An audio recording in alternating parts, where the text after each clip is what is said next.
al mismo tópico.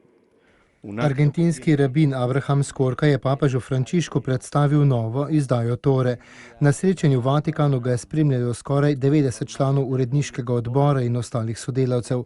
Sveti oče je v pozdravnem nagovoru izpostavil utrjen dialog med Judi in kristjani ter duhovno vrednost nove izdaje Tore.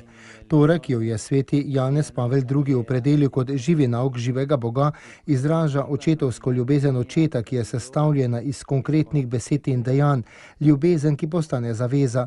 In ravno ta beseda zaveza je bogata z odmevi, ki nas povezujejo. Bog je največji in najzvestejši zaveznik, je zatrdil Frančišek. Poklical je Abrahama, da bi in njega naredil narod, ki bo postalo blagoslov za vse narode na zemlji. Sanja o svetu, v katerem bi vsi moški in ženske bili združeni z njim in bi živeli v harmoniji med seboj in stvarstvom. Med mnogimi človeškimi besedami, ki žal spodbujajo ločevanje in tekmovanje, te božanske besedne zveze vsem nam odpirajo poti dobrega, ki jih lahko prehodimo skupaj.